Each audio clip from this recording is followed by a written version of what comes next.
like to call this meeting to order at 6 o'clock. Declare that we do have a board quorum present. If you'll please stand, I will lead our invocation, and then Mr. Reinhardt has so graciously he's going to lead our pledges of allegiance. If y'all would just bow your head. God, we thank you so much for another day. You tell us to give thanks in all situations. So, Father, just thank you. Thank you for all that has transpired. God, just thank you for all the good things that have happened as a result of even the storm. God, thank you for all the people who have just stepped up and done amazing things, God. Folks here within our district and within our community. And God, just thank you that the damage was not any worse than it was. So, for those without power, God, we ask that you especially be with them. And God, just thank you for all the ones who already have power. Pray that you just be with us tonight, Lord, as we discuss the business of our district. Father, help us to have wisdom. Grant us wisdom and discernment, Lord, and help us just to make the best decisions that we can for our school, for our kids, our employees, and our community. And Father, just forgive us, Lord, when we fall short. Father, just thank you for your Son. In his name we pray. Amen. I pledge allegiance to the flag of the United States of America and to the republic for which it stands, one nation, under God, indivisible, with liberty and justice for all. Honor the flag. I pledge allegiance to thee, Texas, one state under God, one and indivisible. Have a seat. Thank you, Mr. Reinhardt. In accordance with BED Local, the board provided an audience with individuals who have signed up prior to the meeting to address the board. Don't have any. We'll move forward. First thing that we have is our consent agenda. Are there any items to be pulled from the consent agenda as presented? Members, hearing none, then do I have a motion to approve the consent agenda? Move for approval. Moved by Scott. Do I have a second? Second by Mr. Reinhardt. All those in favor signify by saying aye. Aye. Opposed by nay. All right, that carries. Thank you. Under our action items, public comments will be allowed before a vote is taken on each item. Our first action item is the Student Code of Conduct for the 24-25 school year. Mr. Whitehead.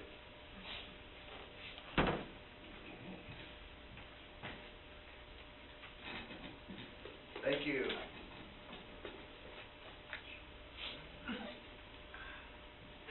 All right, good evening. In alignment with Board Policy FO Local and District Goal 2, BISD learning environments will be safe and conducive to learning.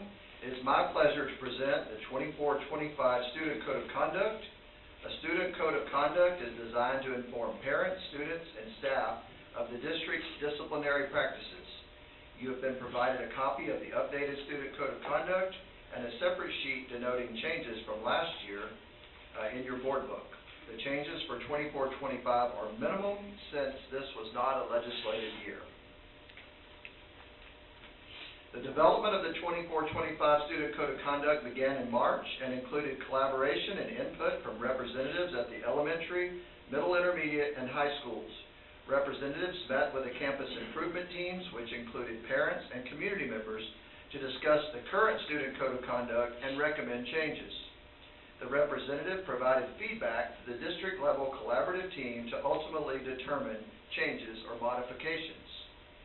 The feedback was overwhelmingly in favor of minor to no changes, since what we have currently has enough specificity to make consistent decisions without stringency that would force administrators to act without reason or judgment.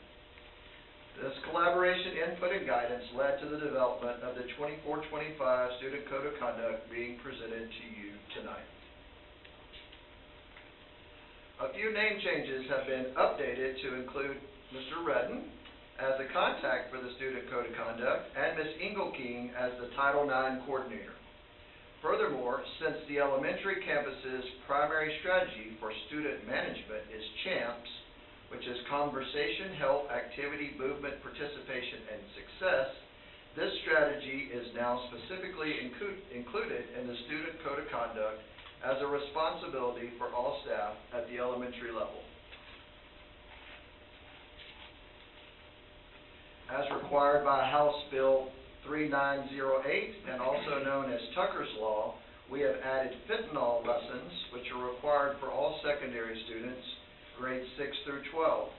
Additionally, as required by House Bill 3, Section 19, we have added safe firearms storage resources, which requires districts to provide information to parents regarding safe gun storage. These items were not included in last year's Student Code of Conduct. However, we did provide instruction and communication during the 23-24 school year as required. Is that how to safely use fentanyl, or? While your gun's locked up. While your gun's locked up? Not to use fentanyl while you're locking your gun up? Thank you. The final modifications were the addition of the specific term horseplay to the level 1 offenses to support redirection for unruly, playful behavior. And on pages 32 through 54, PEMS codes have been removed from the level 2 through 6 tables, since this was sometimes confusing to parents. As a reminder, BISD has 11 misbehaviors that are state categorized as level 3, but we designate as level 4 or mandatory DAEP placements. Campus administrators do consider mitigating factors for final determinations before placing a student at the DAEP. This again is an example that BISD is committed to ensuring that our learning environments will be safe and conducive to learning. Our Student Code of Conduct has minor revisions this year, and it is the recommendation of the administration that the board approve the 24-25 Student Code of Conduct as presented. I'm happy to answer any questions that you may have at this time. I will say this is the first year that I've ever had anybody call me, and I had a parent call. He's got students in different grades and different campuses, and he was vehemently opposed to our use of letting kids have cell phones in the classroom. And he said there's no way in the world his daughter that's at Rasco should be able to call home and want to know what's for supper during class. He said that's completely uncalled for. And he said there's got to be a way. He said because that's where, he said in his mind, that's where our kids are getting affected. And like I say, he's got 2 that are off school age, and I concur with him. I feel like our cell phone policy is very, very lax. Did you tell him to have his kids leave their cell phone at home? I did do that. That sounds like a parenting issue. Well, it does, but it's Florida banned them this week. It is at the same time. So that's my thought. I'm old, and I was in the classroom, and I can't even imagine. Those of us who've been in the classroom, I can't even imagine having a cell phone in the classroom when you're teaching. Yeah. So Our teachers do have the authority, and a lot of them do have procedures in class to where students are not allowed to have their cell phone out. A lot of them have the shoe hooks on the doors, and they can put in the door when they come in, and then they get it when they exit. So we do have our Code of Conduct provides our teachers and our campus administrators the authority to not allow students to use their cell phones anytime they need that to be necessary. Well, I'll go on record saying I feel like it needs to be a board mandated thing, district-wide. So. Any other comments from the board? Mr. Whitehead? From the audience? All right, we have a recommendation from the administration to approve the 24-25 Student Code of Conduct as presented. All those in favor signify by saying aye. Aye. All opposed by nay. All right, that carries. Thank you. Next item that we have is the board resolution for employee compensation and disaster leave due to inclement weather. Ms. Kelly, you don't look like the neighbors. Filling in for her. All right. Make a new motion. I made a motion. I think we did that without a motion. Yeah. All right, we need, I got Now, so what do we excited. do now? Your cell phone got you My distracted. cell phone got me distracted. Do I hear a motion to approve the student code of conduct as presented? I move for approval. All right, I'll second. it's been moved and seconded by Scott. All those in favor say aye. All opposed by nay? All right, it's almost twice approved, That's two. one and a half. That's two. All right, Ms. Kelly.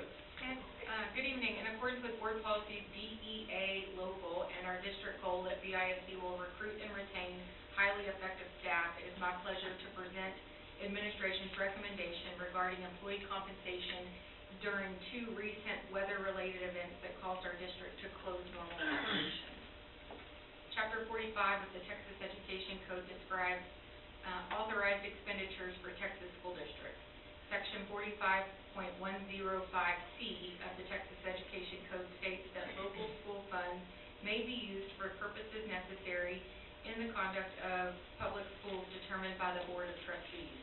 The Texas Education Code Section 21.401C also provides that if the commissioner reduces the number of days in accordance with Section 25.081B, such reduction will not result in a reduction of an educator's salary. The resolution that's included in your board book provides that Brazosport Independent School District Board of Trustees finds that there is a public purpose that exists to pay employees for the days missed as a result of the inclement weather on June 19th and then again on July 8th through July 12th, and that such payments are necessary to conduct the public schools in accordance with the Texas Education Code, Section 45.105C. The resolution provides that Brazosport Independent School District compensate any non-exempt employee who is required to report to duty during the closures for each weather event, pay at their regular rate in addition to the pay all employees will receive for a maximum of double time rate for this closure. Administration recommends that the Board of Trustees approve the employee compensation resolution due to the inclement weather as presented and documented in the board resolution included in your board book. This time, I'll be happy to answer any questions. Any questions for Ms. Kelly? Have we ever not done this? No, we've always done Yeah, it. I mean, Since I've been I can't imagine, it takes at least a little bit of the heartache and burden off of our folks. And not everybody's job gets this. Correct. And, but I'm thankful we can do this. We have a dollar amount or number of people who were affected, since it's summertime versus Well, so all of them, it's all budgeted. Their salaries were budgeted, so it's not an additional cost outside of what we already budgeted for. I don't know the exact number of employees that were on contract for those days. I can get that to you. I was just curious more. Probably about 600, is that rough guess? Auxiliary, custodian, all our maintenance guys, administration. Now, there's 2,000 employees and about half are teachers, so you Yeah. figure, And the child nutrition doesn't work right now. Yeah, yeah, parents. 600, 600. Any other questions from the audience? All right, do I hear a motion to accept the recommendation that the Board of Trustees approve the employee compensation resolution due to the inclement weather as presented and documented in the resolution included in our board book? Moved by Mr. Reinhardt, do I have a second? Second by Ms. Cuellar. All those in favor signify by saying aye. All opposed by nay. All right, that carries. Thanks, Ms. Kelly.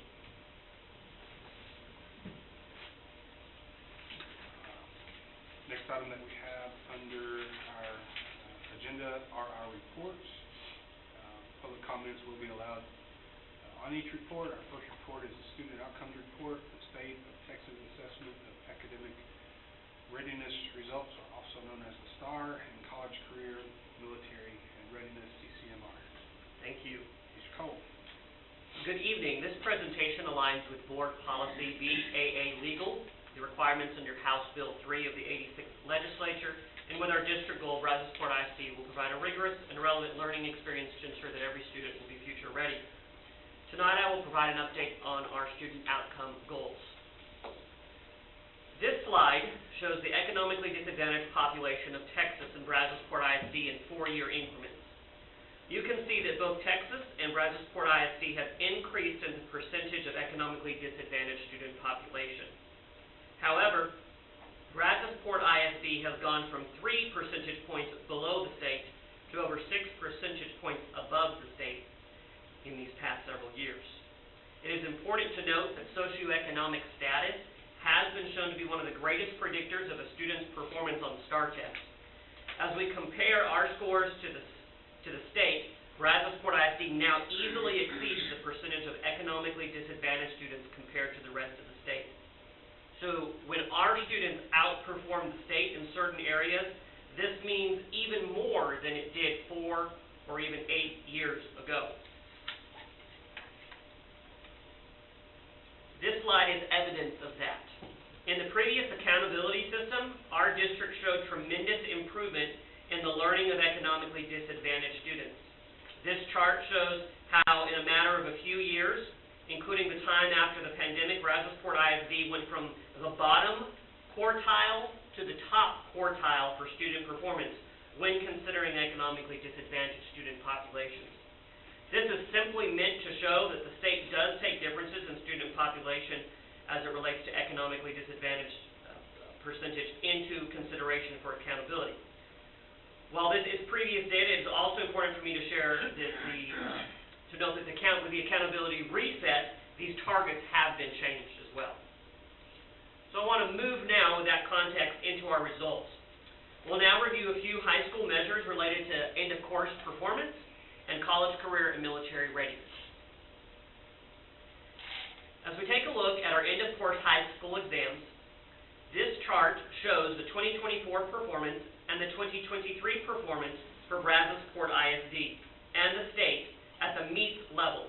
Keep in mind that a 60% here represents an A for accountability. For each year, you will see Brazosport ISD's performance in the top blue row, followed by the state performance in the pinkish purple row, and in green, it shows if Brazosport ISD was above or below the state level of performance. In the cyan row, near the bottom, you will see if Brazosport ISD's raw performance increased or decreased for each subject. Then, in the tan row, you will see how performance changed compared to the state. You will notice that in Algebra 1, Brazosport ISD outperformed the state by 7 percentage points both years. You will also notice that our biggest changes in performance compared to the state came in English 1, English 2, and biology. These dips were anticipated as Brazosport High School made changes to some freshman courses that drastically increased the number of struggling students taking English 1 and biology this year to provide them with additional opportunities to take these assessments earlier in their high school career. Brazosport High School made these changes the year earlier, which is why it impacts English 2. We should see these numbers rebound in the following school year. In U.S. history, campuses are making a change from world geography to world history freshman year to better support student learning as students move to U.S. history their sophomore year. This slide shows individual campus performance for each of the tested areas. Generally, campuses mirrored the trend for the district. You will notice the anticipated one-year declines for English 1 and biology at Brazosport High School and English 2 at Brazosport High School. As we seek to continue to improve our STAR end-of-course results, our district will remain focused on improving instruction by providing job-embedded professional development from our content specialists in each of the content areas. We'll continue to focus on Tier 1 instructional priorities by improving implementation. Our curriculum team will generate even more strategies and activities for classroom use. Instructional rounds and walkthroughs with a focus on these best practices will continue. We'll be sure to celebrate all the best practices that we see and provide support in areas where practice can improve. After the 86th legislature met in 2019, school boards were required to adopt student outcome goals in 3 different areas. 1 in early childhood literacy, 1 in early childhood numeracy, and 1 in college, career, and military readiness. We will start by taking a look at our college, career, and military readiness goal. The board goal for college, career, and military readiness reads that the percentage of graduates that meet the criteria for college, career, and military readiness will increase from 58 to 70% by August 2026. The district's target for 2024 was 66%. As a reminder, as we're considering the CCMR goal, I think it's important for us to know that this is a lagging indicator. The performance of our 2024 graduates will be reported in the 2025 State Accountability Report. However, we do have preliminary data that we have tracked live for the 2024 school year that we're planning to share today. It is important to note that the state has raised the bar for what is required to achieve an A for accountability in CCMR from 60% when the goals were originally established to 88%. We continue to have plans in place for this coming year to aim to more rapidly increase the CCMR percentages for our graduates. So what exactly makes a person CCMR? College, career, and military readiness indicators were first measured in the 2017 State Accountability System. As you study this table and this slide, you can see that there are several ways a student can earn CCMR credit.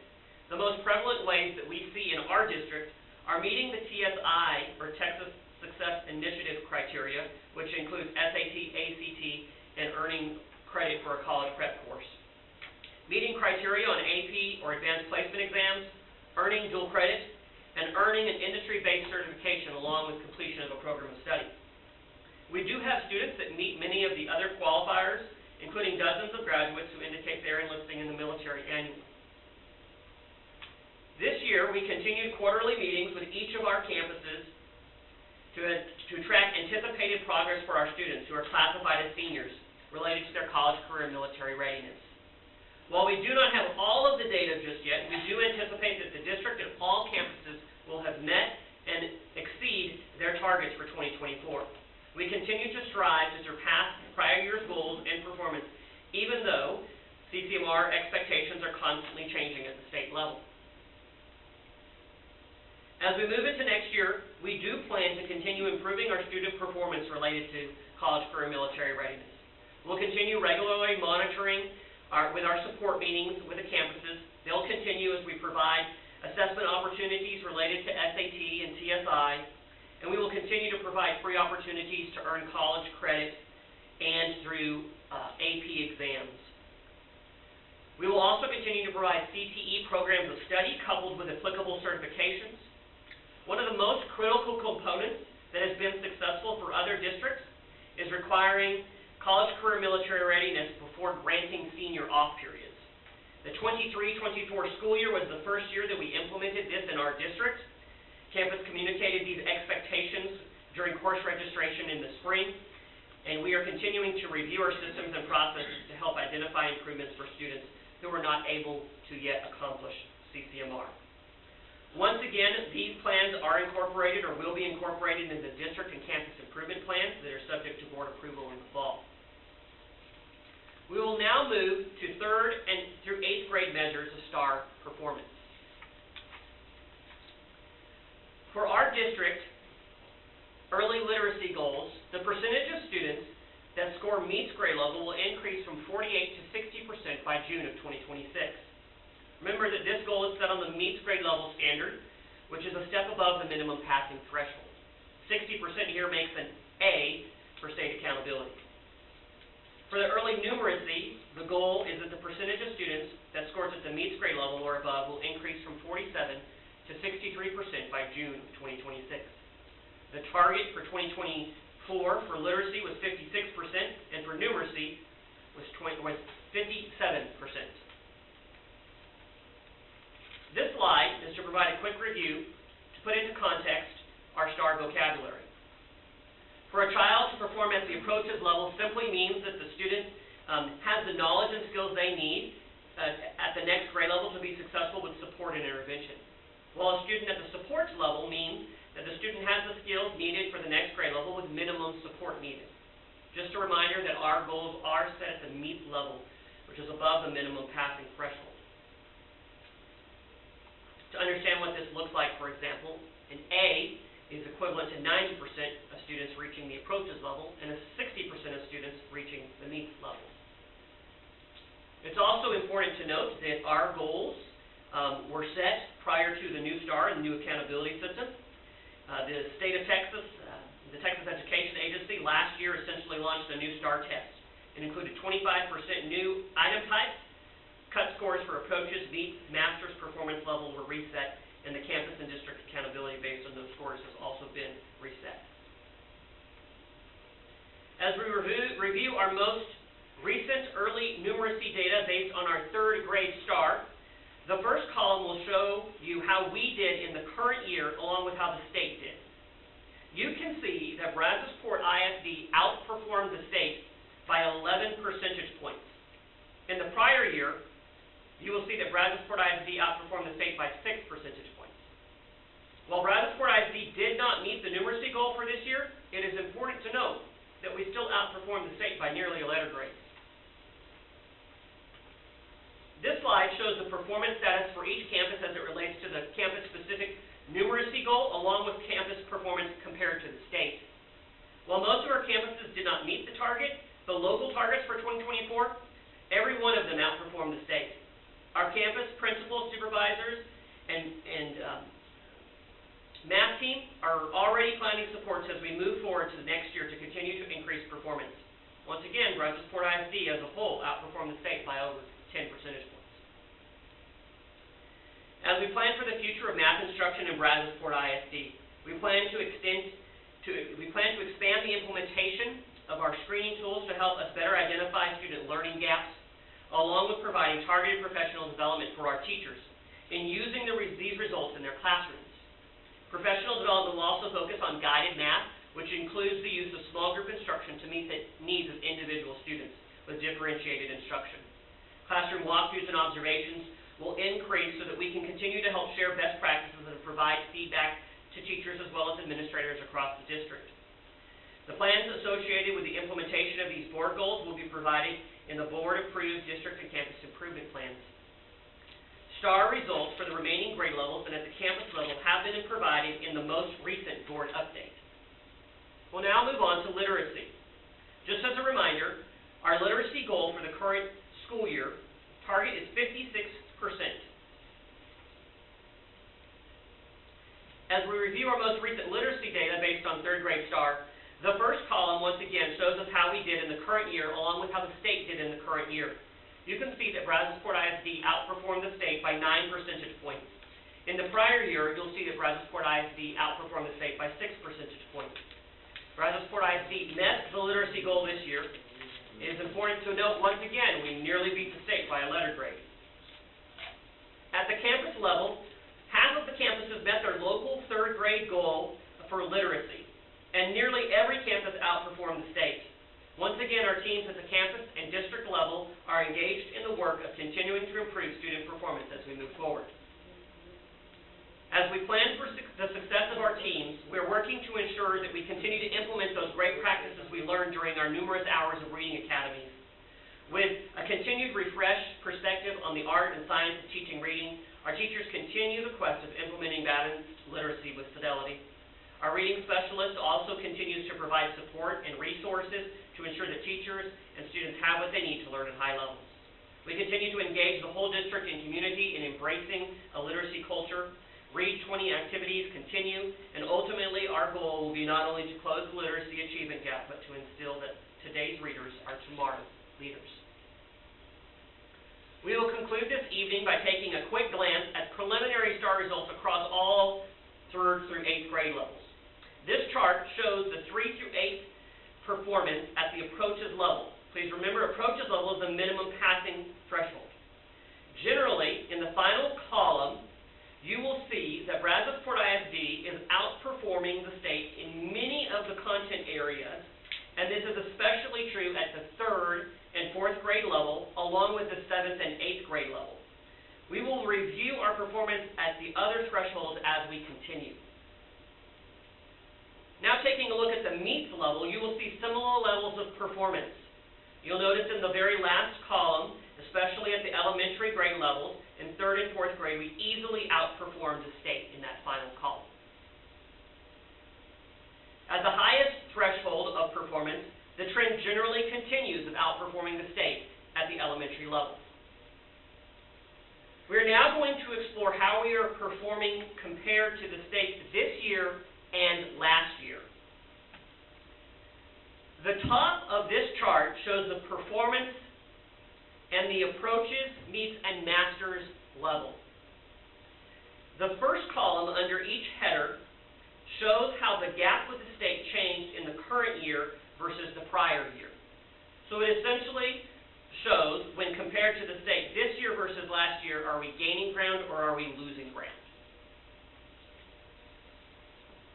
The second column under each heading shows if the district outperformed the state in the current year or not. So as we explore trends at the elementary level, we see that we substantially outperform the state at nearly all levels. At the 5th and 6th grade level, we generally see underperformance and an increasing gap with the state. We will pause in a moment to take a closer look at this. At the 7th and 8th grade levels, we see improving performance that is closing the gap with the state, even though we exceed the state's economically disadvantaged population by over 5 percentage points.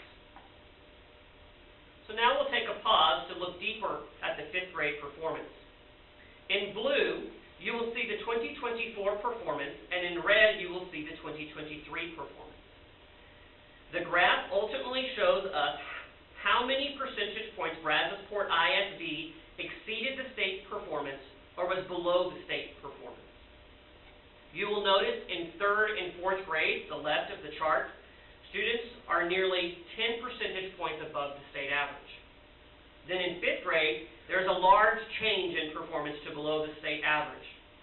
We see after 5th grade, we continue generally to move in an upward direction towards the state, but it takes about 3 years for the average to return to an on-par performance with the state in reading. The same is true on this slide in math. Although the catch-up with the state is generally more quick. You see above state level performance in 3rd and 4th grade. It drops to below the state in 5th grade, and generally by 6th grade we're nearly on par with the state. The change in 5th grade continues to become more and more pronounced over the last several years. Ultimately, we believe this is due to the amount of time spent on math and reading instruction in 5th grade. So as we move to our next steps, one of our key next steps is to explore and implement options to increase math and reading time in 5th grade, both immediately and in the long term. If you can imagine, if we're able to keep those 5th graders at above state level performance, the rest of our kids down the line should be able to maintain performance at above the state. We will also continue the job of providing job-embedded professional development with a focus on our Tier 1 instructional priorities. We'll continue to embed great strategies and activities in our curriculum, increased instructional walks focused on those best practices that we can celebrate and provide feedback for.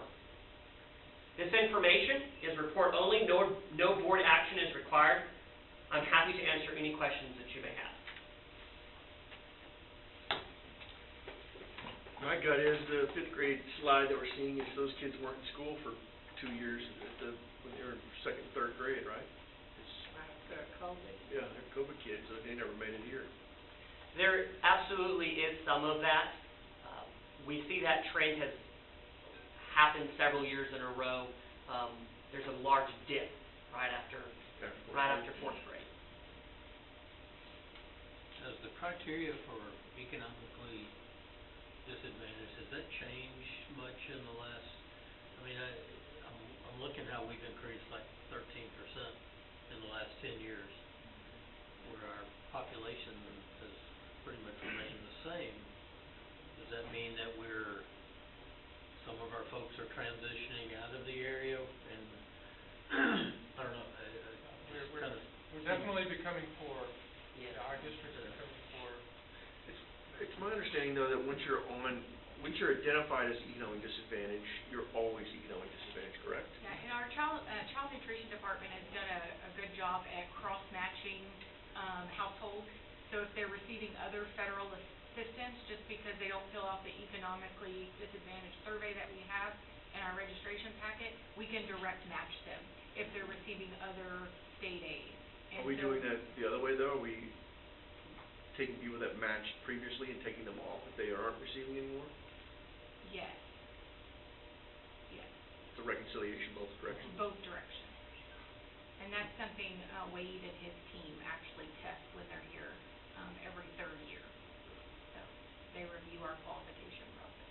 So in the last 10 years, I guess my original question I'm just curious of has Generally, changed that much? generally qualifying conditions are tied to inflation, but aside from that, no, there's not been any, to my knowledge, any substantial changes that would result in it becoming easier to qualify for economically disadvantaged status. But they just have to get registered with any of those organizations that are federal agencies, state agencies, any of those local agencies that are, and then if they qualify for that benefit, then they're economically disadvantaged. And it doesn't always tie directly to your salary or income, always. It appears. You can go on unemployment for a month, you register, you're gonna be on our list. It appears. I would assume. It appears to me, though, there's no ethnicity. I mean, it's general student population, it's not necessarily an ethnicity thing. It's, across the board, when you have, how many campuses do we have that are socioeconomically disadvantaged? Just 18, 17, 18? All of them. All of them. And so, you know, it's kind of sobering, I think is the way to put it. I think that the poverty in our communities is something that we see as a school district that our community does not see. And I continue to say that it's because of a lack of housing. We saw Freeport started 20 years ago, 25 years ago. Now we see Clute has the same demographics that Freeport did 10 years ago. Our schools in Roberts Elementary in Lake Jackson is 75% economic disadvantage.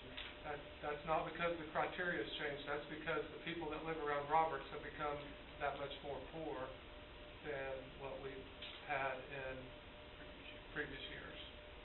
Yeah. And it really is a credit to our teachers Yes. and our principals who are continuing to work with students who are coming from a background that doesn't have all of the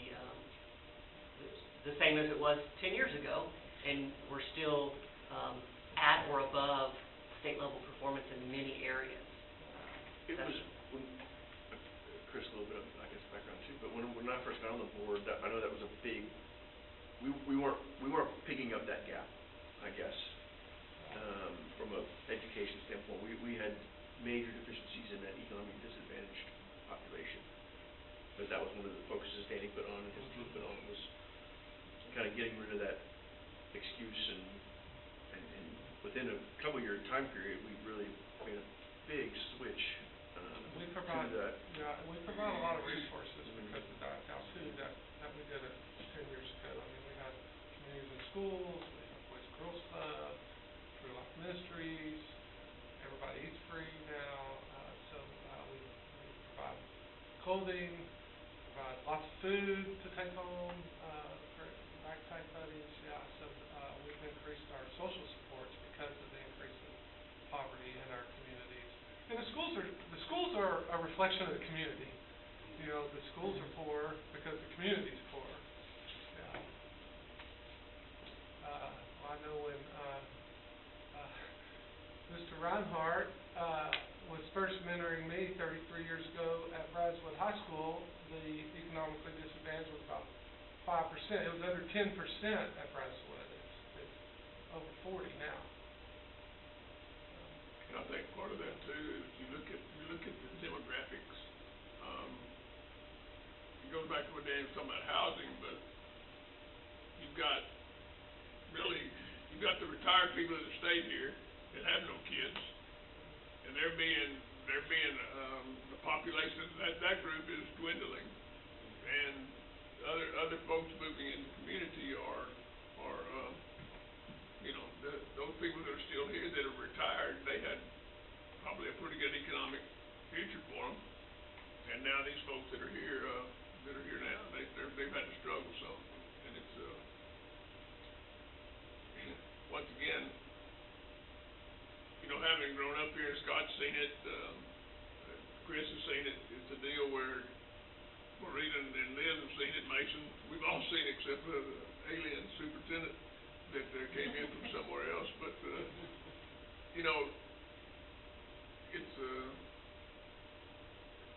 it's a big change.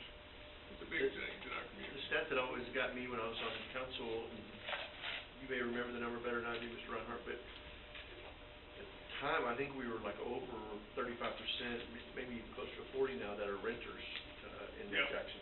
Yeah. And so all these homes that were, dual income, middle class homes are now rented homes, no home ownership in there, so. And you drive some of what we consider, in our day, most affluent neighborhoods, and they're still leasing houses, and those are lease houses, they're not, owner occupied.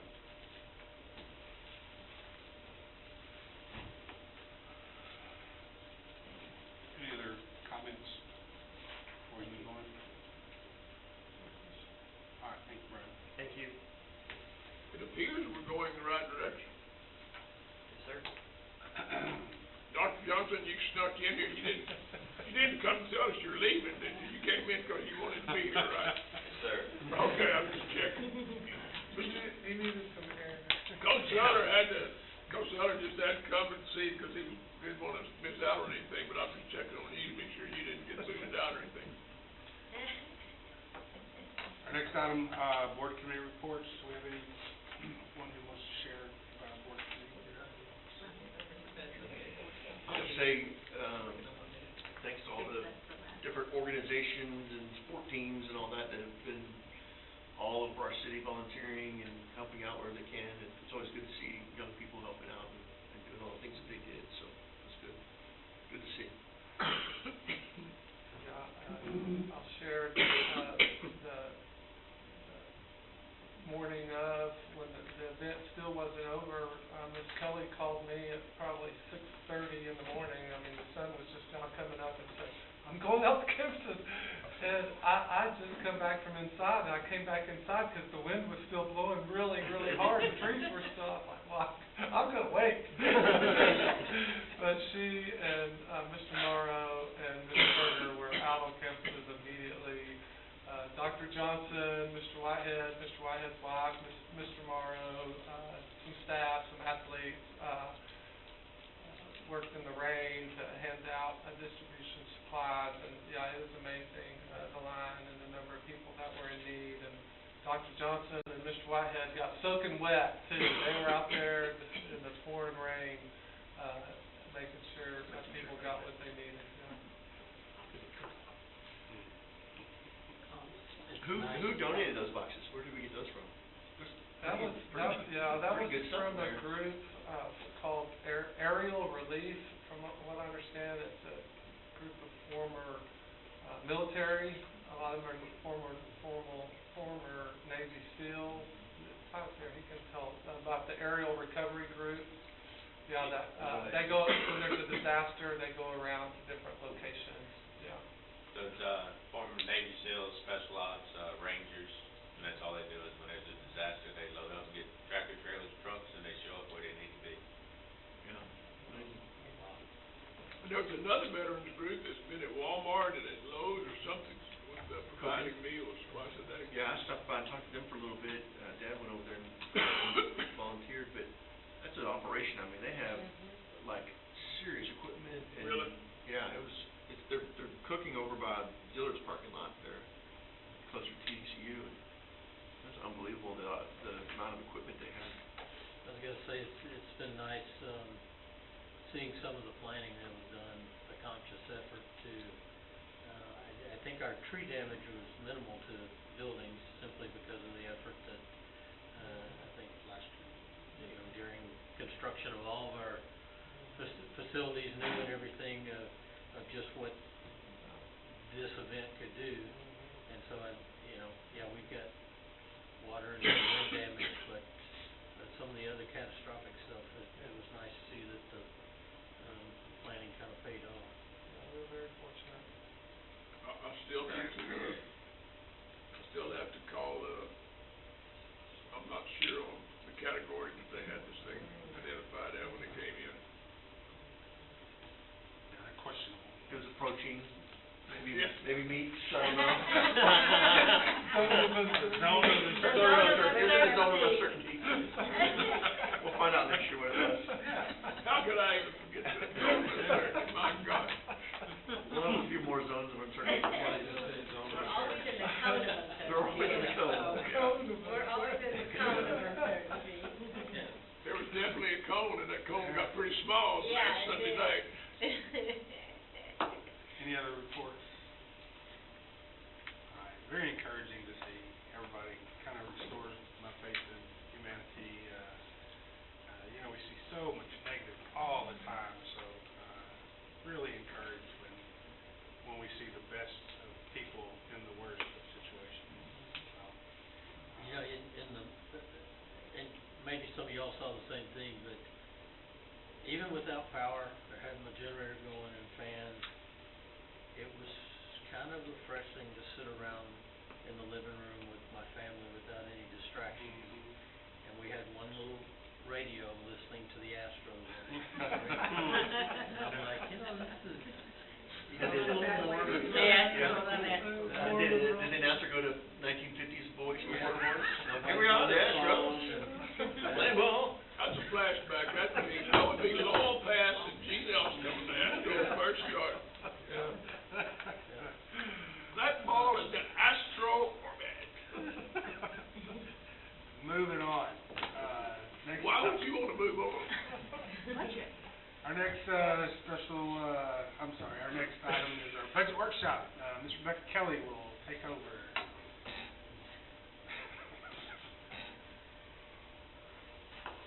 All right, good evening. In accordance with Board Policy CE and in alignment with the district goal that Brazosport ISD will exercise fiscal responsibility to ensure financial strength and provide resources to equip and maintain quality facilities and educational programming, tonight it's my pleasure to conduct the budget workshop for the 2025 budget. The development of the 2025 budget must meet certain legal requirements. Board Policy CE and the Texas Education Code Sections 44.002 through 006 outline the requirements for adopting the budget. The budget must be prepared in accordance with generally accepted accounting principles and in compliance with all state and local requirements. Our fiscal year runs September 1st through August 31st. When the budget has been prepared and no later than August 20th, we must hold a public meeting to discuss the proposed budget and tax rate, which can be done at the same meeting. The board adopts three budgets: the general fund, the debt service fund, and the child nutrition fund. The general fund revenue sources are primarily local property taxes, then state funding based on entitlement funding formulas, and then some federal revenues and some other local revenues. The debt service fund is reserved for paying off debt related to voter authorized bond programs and is funded from the INS portion of our local property taxes, which can only be levied to the extent needed to repay current debt obligations or to refund debt to pay it off early, saving taxpayers interest that they would have otherwise paid. And then the child nutrition fund is a proprietary fund used to operate the breakfast and lunch program to students and staff, and the largest revenue source is federal from the USDA reimbursement program. Property tax collections is presented on this slide. We actually reviewed it last month. It's based on preliminary property values that we received. We should receive the estimated certified values by the end of next week. We'll have slight adjustments to this. I'll work with the tax assessor to calculate and post the notice of the tax rate in the budget public meeting to discuss the proposed 2024 tax rate once I receive those values, and then I'll slightly adjust the revenue calculations This preliminary 2025 budget has been prepared with an M&O tax rate of 71.73 cents, which is a 2.07 cent reduction, and a flat INS tax rate of 21.53 cents. State funding makes up about 22% of our general fund budget. Tier 1 funding is based on the formulas for the basic allotment and then the weighted funding for students and average daily attendance.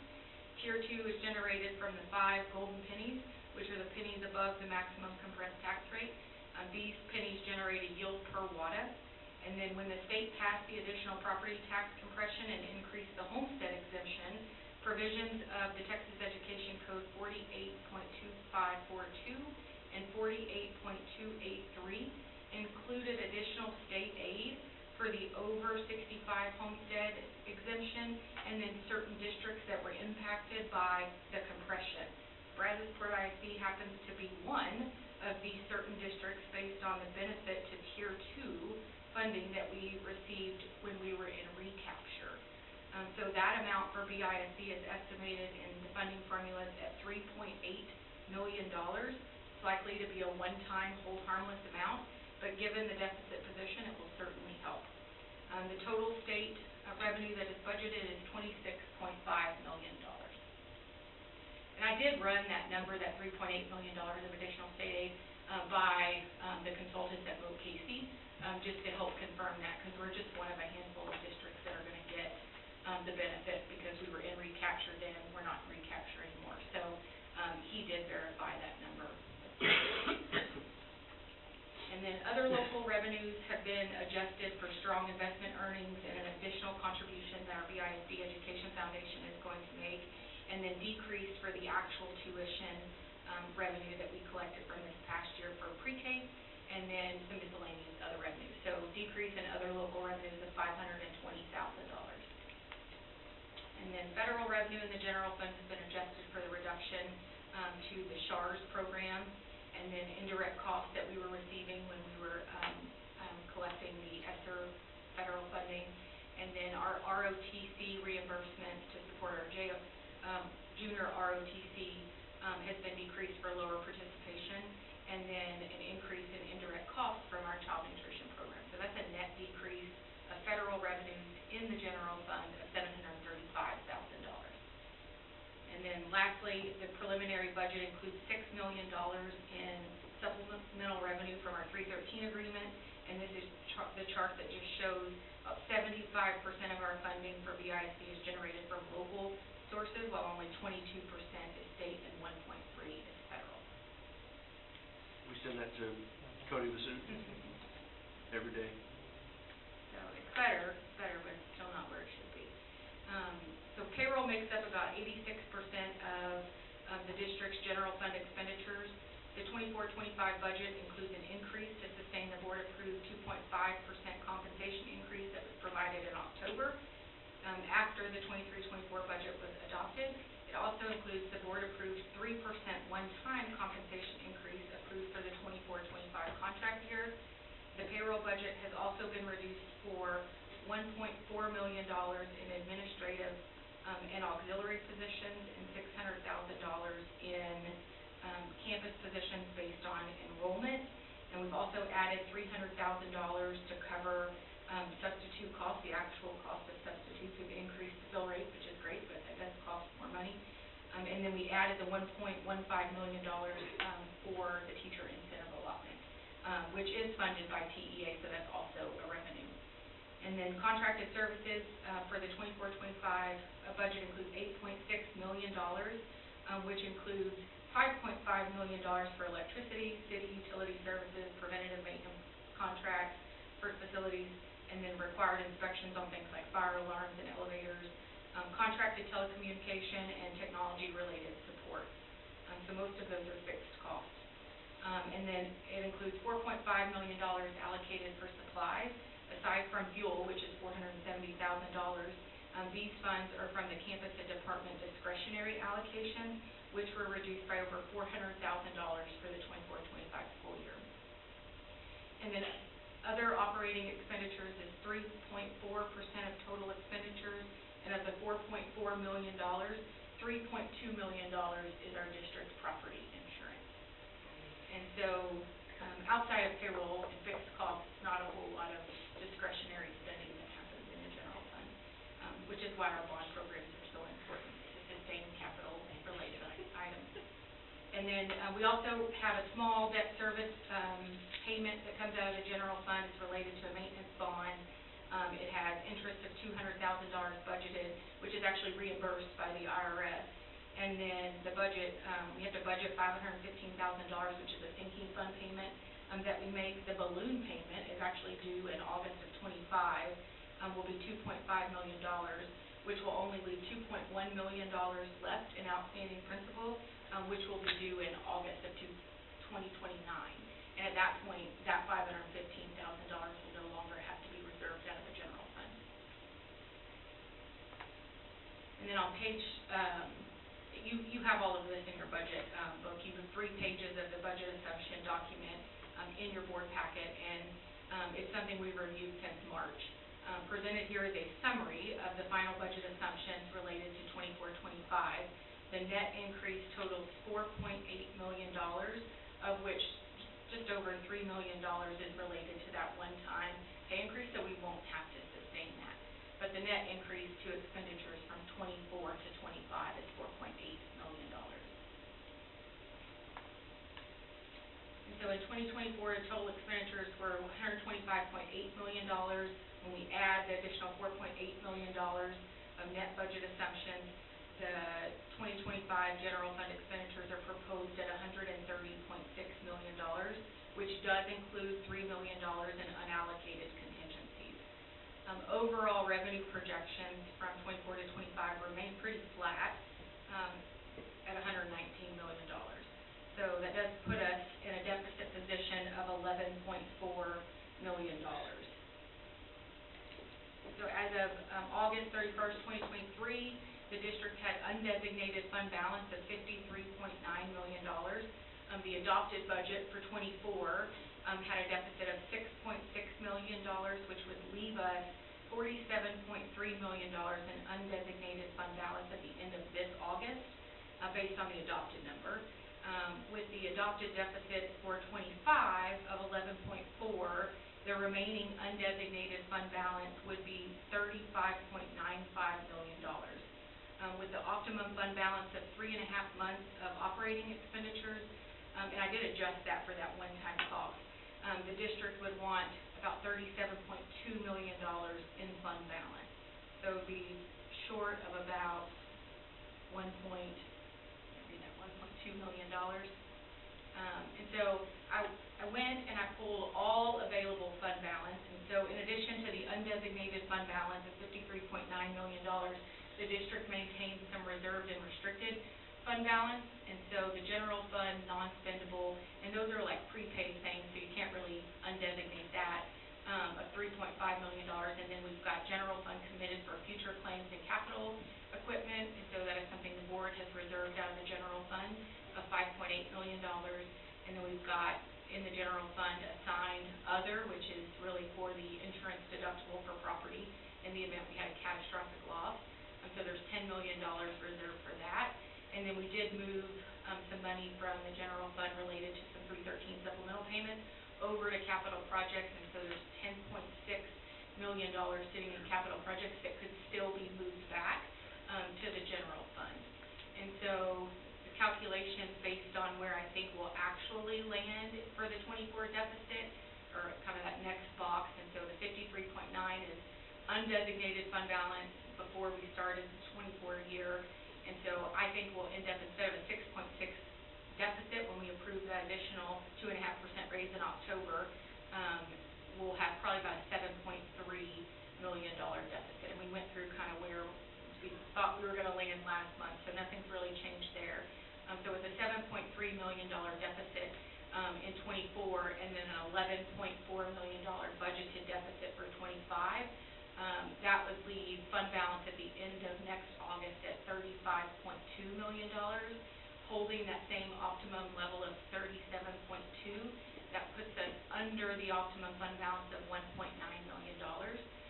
If we don't use the $3 million that we have allocated for contingencies, we'll still be slightly above by about $1 million. or we can transfer some of the reserve fund balance from those 313 supplemental payments back from capital projects to the general fund. And if we did that, then we would continue to exceed the optimum fund balance of $8.6 million. So I'm going to move over to... What about,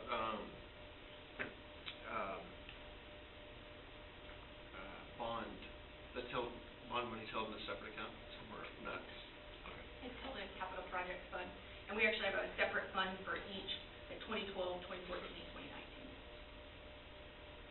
Okay, so debt service budget primarily made up of, or is made up of INS property taxes, and presented here are the debt obligations for the 25 school year, broken down by the series that we issued them. All debt from the 2012 bond and before has been paid off, so the only outstanding debt that we have is related to the 2014 and 2019 bond program. And so based on our payment schedules, principal and interest payments for next year will be $34.7 million. And so when you look at, based on the preliminary property taxable values and the 21.53 cents for the INS side, we will actually generate $45.1 million in debt service revenue. And so when you apply the $34.7 million, we'll have about $10.4 million. I'm working with our financial advisor to prepare a resolution for a 2025 cash defeasance to review and consider next month. And so we'll continue to use those excess collections to pay off our existing debt early and save taxpayers interest long term. And then our child nutrition fund. Do we still have a lot to pay off? That we can pay off early, I guess I should say. It's So we such a wait, basically- it's like a 5-year window. So you can refund or call at a certain date, and so we don't have anything that's currently callable, but what we're doing is we're sinking that money in a fund, and we get to write it off of our debt schedule, and then the next time a series is callable, that money is then used to pay it off at that point. So we're defeasing it with available cash on hand versus refunding it and paying it off early because we don't have anything that's currently callable. So child nutrition, for the 23-24 school year, the district participated in the Community Eligibility Provision, or CEP, which entitles every student to receive a free breakfast and a free lunch meal each day. The district receives federal reimbursement for each meal served. This past school year, BISD served over 2.1 million meals. Student lunch participation increased by 7.4%, and our breakfast participation increased by over 17%. And so for the 24-25 budget, revenues are budgeted from federal reimbursement. There's a very small amount of state matching funds from TDA, and then we have paid adult meals and then paid student a la carte items, so extra things. Total revenues being proposed is $9.2 million, which does include $535,000 of revenue that goes back to the general fund to cover some indirect costs like utilities for operating the kitchen. And so that is an increase of $35,000. And then our school nutrition program operates as an independent or proprietary fund and budgets to break even each year, so expenditures are also budgeted at $9.2 million. And then presented here are the preliminary budgets, so all three of them side by side, that the board must legally adopt. We'll have a small shift in property tax and state funding depending on certified values when I receive those next week. The public meeting will be held at the regular August board meeting. I'll be happy to answer any questions you may have. Questions from the board? Comments?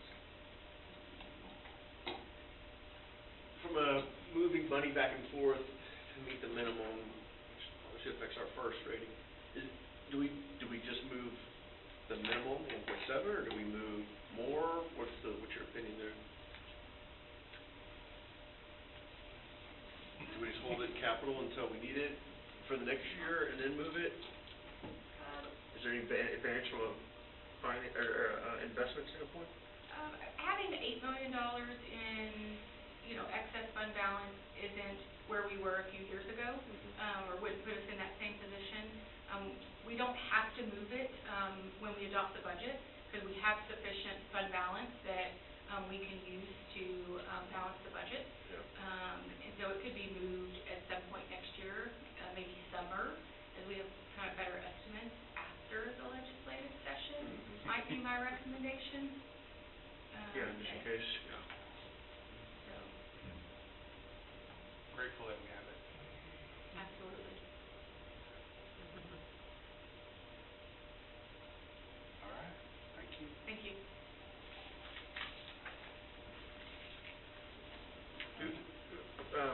From a, cash on hand for repairs and all the things that we have to do, how's that gonna go down? Is that do we meet an insurance claim from that standpoint? So I've already opened one. The child nutrition building, is insured, we removed a couple of buildings and self-insured. Child nutrition is insured as part of the administrative complex. And so I've already started the claim process. I'm not sure what it will result in.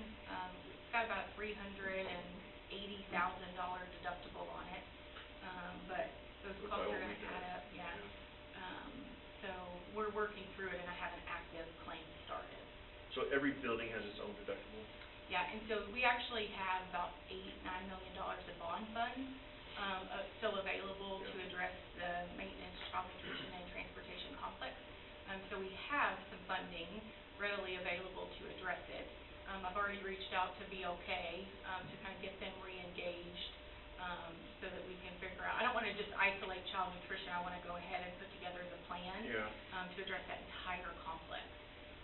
Does it make sense for us to look at using Velasco permanently for this, rather than rehabbing that building? So the child nutrition warehouse has a huge freezer that is still in good condition and functioning. It's not movable? No. Once you take something like that down, it'll never be the same. So we would have to incur a cost to build a new one. And then they also have a loading dock where they back up 18-wheelers, which isn't, we don't have those resorts.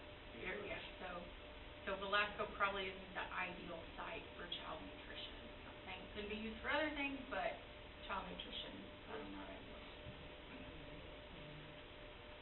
They need some upgrades. The main repair to that is just roof though, right? No major structural damage? So because of all of the rain that we got, so structure on the outside, no, but the entire building has been gutted down to the stud. Yeah, already. It's pretty close to it, so. And there was an old cooler that was, and so that they're actually demoing and getting that out of there as well.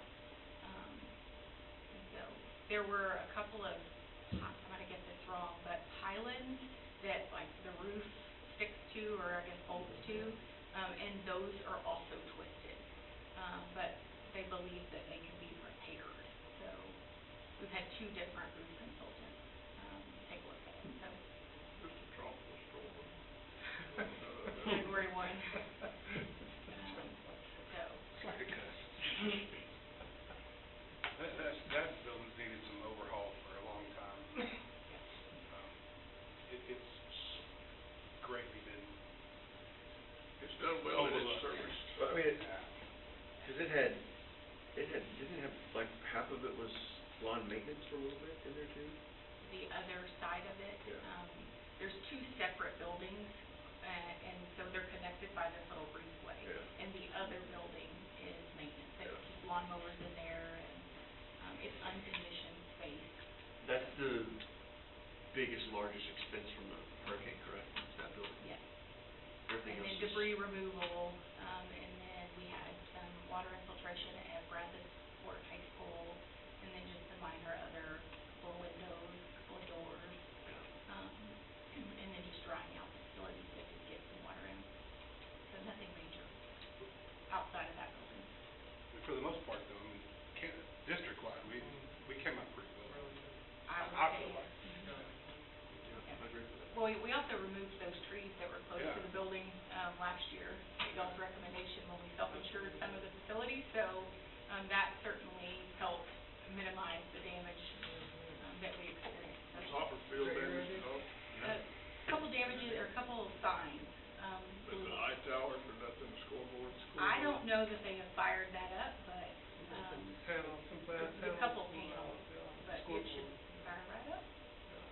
graphics, all the graphics everywhere for them. The graphics down at Hopper actually sustained those winds better than I would have expected. Yeah.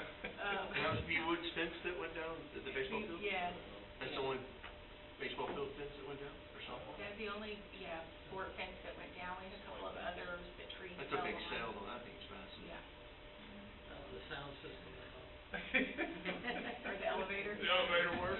The Yeah. elevator's been blown up. Yeah. We played that already? Did the, It got wet, didn't it? Surely it got wet. It's always wet. did the hurricane fix the electrical connection between the press box and the scoreboard at Wilson? No. No? I think we just put an escalator in. Imagine keeping the kids off that. All right, moving on. Our next scheduled meeting is August the 5th. I'm sorry, our next special board meeting is scheduled for August 5th, and our next regular scheduled meeting, August the 19th. Next on our agenda is executive session. It may be called for the purposes permitted by the Texas Act, Texas Government Code, Sections 551.071 through 551.146. Sections 551.071, consultation with attorney, Sections 551.071 on any agenda item, Sections 551.072 for the purpose of discussing the purchase, exchange, lease, or value of property, Section 551.074, personnel matters, appointment, employment, evaluation, reassignment, duties, discipline, dismissal, or complaint, and Section 551.074, superintendent summative evaluation, Section 551.082, for the purpose of considering discipline of a public school child or complaint or charge against personnel. All right, I gotta get you that credit card. 8:17. 8:17, we're reconvening from executive session. Congrats on the wedding. Unless there's any objection, we're adjourned.